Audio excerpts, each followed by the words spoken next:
Hello, this is Alex from PHP Academy with another video for the New Boston. Now, we've already looked at databases and why we should use a database, but now we need to find an easy way to manage our database before we start to connect to our database and start to sort of add and retrieve data. Now, what you can see at the moment is something called phpMyAdmin, and it's a freely available piece of software, if you like. It does come with an XAMPP install, so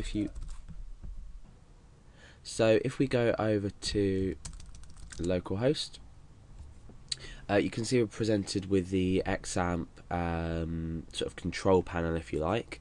So down here we've got tools, and you can see phpMyAdmin.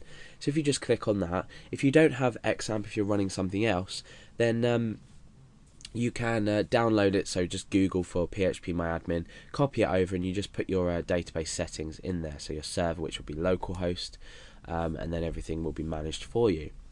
So the first thing we need to think about is the server we're connecting to. So the server name that we're connecting to, let's just write it in here. We'll get rid of the PHP tags. The server at the moment is localhost, and this is the case for most MySQL host names. For example, if I had paid hosting and I was uploading to a shared hosting account, for example, usually I could specify localhost and it would connect straight to that. However, if I was connecting to another database on another server, I'd obviously have to specify the server name itself. Okay, so now let's look at this tab here called privileges, and we'll be given a list here of users. So at the moment you can see we've got root twice with a host 127.0.0.1 and localhost, and password no. Now because I'm running on my computer and I'm not currently connected to the internet, then there's no need for me to set a password. Obviously it would be better if I did set a password, however for now I've not set a password. So in the examples that you see me using, I'm not going to be using a password. My password is just going to be specified as blank. So we've now established that the username here is root, which can be seen here.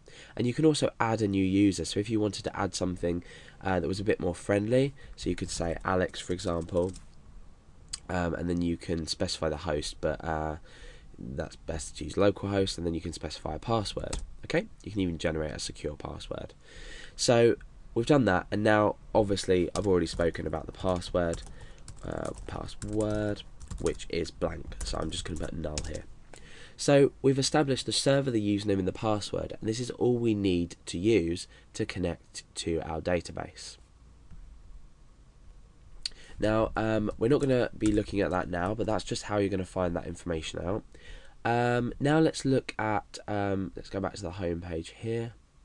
Now let's look at these on the side here.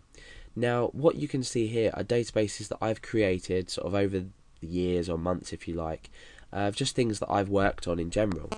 So you can see that we've got a database name, so we've got cart, for example, here. We've got quotes, for example, here, videos, for example, here. These are databases. These are our database names. And to create a new database, we use this field here. So I can create a new database called, let's just say a database. So I've chosen to create a new database called a database. We put an underscore in there, and I'm going to click create. Now you'll see it appear here. We've opened the database now. If we go back to our home page, you can see that it exists up here, and you'll notice something different about this and all the other databases listed, that it doesn't have a bracket with a number in. Now this bracket with a number in is how many tables exist on your database. So if we, for example, click on videos, okay, you can see that we've got one table inside here, therefore we've got a 1 in brackets. The same with all the others. So if we click on a database, at the moment we've got absolutely no tables inside of it. We're getting a message here saying no tables found in database. Now, it's fair enough having a database on its own, but we need to have tables to store data. We can't directly store data inside of a database, it has to contain tables. And in the last example I showed you, we had a users table and then we had an uploads table. So I'm going to go ahead and I'm going to create a table called users. Now, number of fields is the number of columns that we have listed. So let's go back here. Remember before we had username, password, first name, etc. So what we need to do is we need to, before we create a table, think about how many columns or fields, if you like, that we might need.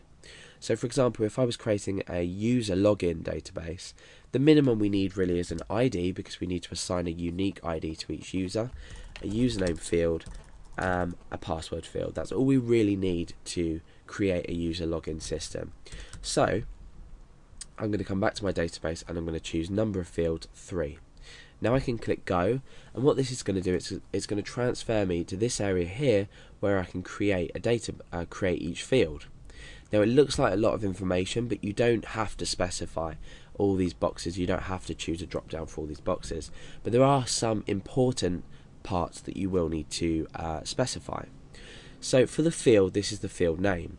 So the first one I'm going to choose is ID. The next one I'm going to choose is username, and the last one is password. So now I've specified my field names.